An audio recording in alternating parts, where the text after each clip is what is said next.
ഇന്നത്തെ വീഡിയോ നമ്മുടെ ഡ്രാഗൺ ഫ്രൂട്ടിനെ പറ്റിയാണ്. നമ്മളിലെ മിക്കവരും ഇപ്പോൾ വീടുകളിൽ നട്ടു വളർത്തുന്ന ഒന്നാണ് ഡ്രാഗൺ ഫ്രൂട്ട് പ്ലാന്റ്. നമ്മൾ ഈ ഡ്രാഗൺ ഫ്രൂട്ട് പ്ലാന്റ് വളർത്തുമ്പോൾ ഈ മഴക്കാലത്ത് ശ്രദ്ധിക്കേണ്ട കുറച്ച് പ്രത്യേക കാര്യങ്ങളുണ്ട്. പ്രത്യേകിച്ച് ഈ ഒരു സമയത്ത് മൊട്ടിട്ട് പൂ വിരിഞ്ഞ് കായായി മാറുന്നൊരു സമയമാണ്. അപ്പോ ഈ ഒരു സമയത്ത് എന്തൊക്കെ തരത്തിലുള്ള വളങ്ങളാണ് കൊടുക്കേണ്ടത്? അതേപോലെ തന്നെ ഈ മഴക്കാലത്ത് ഡ്രാഗൺ ഫ്രൂട്ടിന്റെ കമ്പ് കട്ട് ചെയ്ത് നടാമോ? മഴക്കാലമായത് കൊണ്ട് തന്നെ ഇപ്പൊ വിരിഞ്ഞിരിക്കുന്ന പൂക്കള് അഴുകി പോകുമോ? അത് നമ്മൾ കവർ ചെയ്ത് കൊടുക്കണോ? അങ്ങനെ ഒത്തിരി സംശയങ്ങൾ നമ്മൾ ഈ സമയത്തുണ്ടാവും. അപ്പോ അതിനെ കുറിച്ചൊക്കെയാണ് ഇന്നത്തെ ഈ വീഡിയോ. അതിനു മുമ്പ് നമ്മുടെ ഈ ചാനൽ ആദ്യമായിട്ട് കാണുകയാണെങ്കിൽ ഒന്ന് സബ്സ്ക്രൈബ് ചെയ്യാൻ മറക്കരുത്. ബെല്ലൈക്കൺ കൂടി എനേബിൾ ചെയ്യണം. ഡ്രാഗൺ ഫ്രൂട്ടിന് ഈ ഒരു സമയത്ത് വളങ്ങൾ കൊടുക്കുമ്പോൾ പ്രത്യേകം ശ്രദ്ധിക്കണം. വേനൽക്കാലങ്ങളിൽ ജൈവ സ്ലറി പോലെയുള്ള ലിക്വിഡ് രൂപത്തിലുള്ള വളങ്ങളാണ് നമ്മൾ ഏറ്റവും കൂടുതലും ഡ്രാഗൺ ഫ്രൂട്ടിന് കൊടുക്കാറ്. എന്നാൽ മഴക്കാലത്തോ ലിക്വിഡ് ആയിട്ടുള്ള വളങ്ങൾ അല്ലാതെ ലിക്വിഡ് ആയിട്ടുള്ള വളങ്ങൾക്ക് പകരമായിട്ട്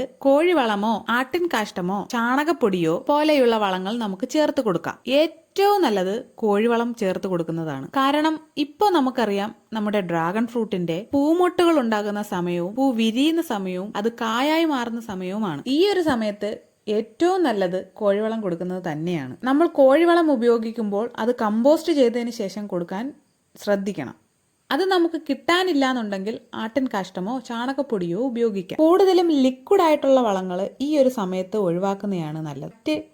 എന്ത് തരത്തിലുള്ള വളങ്ങളും ഈ ഒരു സമയത്ത് ചേർത്ത് കൊടുക്കും. അതേപോലെ തന്നെ നമ്മൾ വളങ്ങൾ കൊടുക്കുന്ന സമയത്തും പ്രത്യേകം ശ്രദ്ധിക്കണം. സാധാരണയായി നമ്മൾ മറ്റുള്ള ചെടികൾക്ക് വളങ്ങൾ കൊടുക്കുമ്പോൾ ചുവടെല്ലാം ഇളക്കി നന്നായിട്ട് വളങ്ങൾ ചേർത്ത് മണ്ണിൽ ഇളക്കി യോജിപ്പിക്കാറുണ്ട്. പക്ഷെ ഡ്രാഗൺ ഫ്രൂട്ടിന് അങ്ങനെയല്ല നമ്മൾ വളങ്ങൾ കൊടുക്കേണ്ടത്. കാരണം ഡ്രാഗൺ ഫ്രൂട്ടിന്റെ വേരുകൾ മുകൾ ഭാഗത്തായിരിക്കും സ്പ്രെഡ് ചെയ്തിരിക്കുന്നത്. അതുകൊണ്ട് തന്നെ ചുവട് നമ്മൾ ഇളക്കി കൊടുക്കുകയാണെങ്കിൽ വേരെല്ലാം പൊട്ടിപ്പോകാൻ ചാൻസ് കൂടുതലാണ്. അതുകൊണ്ട് വളങ്ങൾ ചുവട്ടിൽ വെറുതെ ഇട്ട് കൊടുത്താൽ മാത്രം മതി.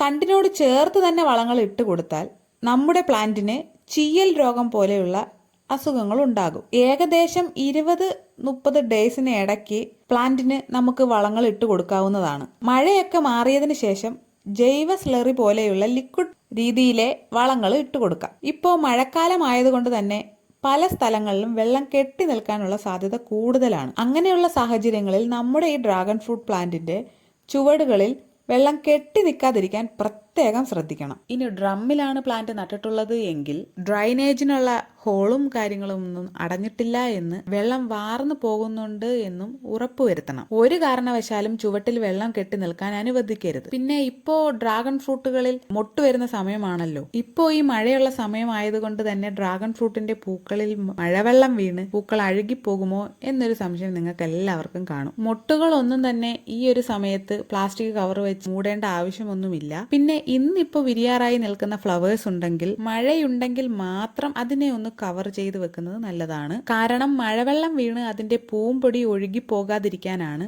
ജസ്റ്റ് ഒന്ന് കവർ ചെയ്ത് കൊടുക്കുന്നത്. പിന്നെ മഴക്കാലമായതുകൊണ്ട് തന്നെ നമ്മുടെ ഈ ഡ്രാഗൺ ഫ്രൂട്ട് പ്ലാന്റിന് ഫംഗസ് രോഗങ്ങൾ വരാനുള്ള സാധ്യത കൂടുതലാണ്. ഇപ്പോൾ മഴയില്ലാത്തൊരു ദിവസം നോക്കി സാഫ് ഫംഗിസൈഡ് ഉപയോഗിക്കുന്നത് വളരെ നല്ലതാണ്. സാഫ് എന്താണെന്നും അത് എങ്ങനെ ഉപയോഗിക്കണമെന്നും ഞാൻ നേരത്തെ ഒരു വീഡിയോ ചെയ്തിട്ടുണ്ട്. അതിന്റെ ലിങ്ക് ഡിസ്ക്രിപ്ഷനിൽ കൊടുക്കാം. നിങ്ങളെല്ലാം ഒന്ന് ചെക്ക് ചെയ്ത് നോക്കി. സെപ്റ്റംബർ ഒക്ടോബർ മാസമൊക്കെ ആകുമ്പോൾ ഡ്രാഗൺ ഫ്രൂട്ട് പ്ലാന്റ് നടാൻ പറ്റിയ സമയമാണ്. ഒത്തിരി മഴയുള്ള കാലത്ത് കട്ട് ചെയ്ത് നടാതിരിക്കുന്നതാണ് നല്ലത്. ഡ്രാഗൺ ഫ്രൂട്ട് പ്ലാന്റ് നടുമ്പോൾ നമ്മൾ മെയിൻ ആയിട്ട് ശ്രദ്ധിക്കേണ്ടത് ഏറ്റവും കൂടുതൽ സൂര്യപ്രകാശം കിട്ടുന്ന സ്ഥലത്ത് തന്നെ നടണം. എങ്കിൽ മാത്രമേ ധാരാളം ഫ്രൂട്ട്സ് ഉണ്ടായി കിട്ടുള്ളൂ. അതേപോലെ തന്നെയാണ് ഡ്രാഗൺ ഫ്രൂട്ട് കായ്ക്കാതിരിക്കുന്നത്. മെച്ചുവേർഡ് ആയിട്ടുള്ള പ്ലാന്റ് ഉണ്ടായിട്ടും അത് പൂക്കാതെയും കായ്ക്കാതെയും നിൽക്കുന്നത് നമ്മൾ കണ്ടിട്ടില്ല. അതിനും പരിഹാരമുണ്ട്. മെച്ചുവേർഡ് ആയിട്ടുള്ള നമ്മുടെ ഈ ഡ്രാഗൺ ഫ്രൂട്ട് പ്ലാന്റ് നല്ല വെയിൽ കിട്ടുന്ന സ്ഥലത്ത് തന്നെയാണോ നിൽക്കുന്നത് എന്ന് ഉറപ്പ് വരുത്തണം. കൃത്യമായ സമയത്ത് വളങ്ങൾ ചെയ്തിരിക്കണം. കോഴി വേസ്റ്റോ ആട്ടിൻ കാട്ടമോ ചാണകപ്പൊടിയോ വേപ്പിൻ പിണ്ണാക്കോ അങ്ങനെയുള്ള ജൈവ വളങ്ങളും ഇട്ടുകൊടുക്കണം. നമ്മുടെ ഡ്രാഗൺ പ്ലാന്റിന് വലിയ രീതിയിലുള്ള കെയറിംഗ് ഒന്നും ആവശ്യമില്ല. അതേപോലെ തന്നെ ഓവറായിട്ടുള്ള വെള്ളം വേണ്ടുന്ന ചെടിയുമല്ല. വേനൽക്കാലത്ത് തന്നെ ആഴ്ചയിൽ 1-2 തവണ മാത്രം വെള്ളം ഒഴിച്ചാൽ മതിയാകും. നിങ്ങൾക്ക് ഈ വീഡിയോ ഇഷ്ടമായെങ്കിൽ നിങ്ങളുടെ വിലയേറിയ അഭിപ്രായങ്ങൾ കമന്റിലൂടെ അറിയിക്കണം. വീഡിയോ ലൈക്ക് ചെയ്യാനും ചാനൽ സബ്സ്ക്രൈബ് ചെയ്യാനും മറക്കരുതേ. ഒരു നല്ല വീഡിയോയുമായി വീണ്ടും കാണാം. Bye bye.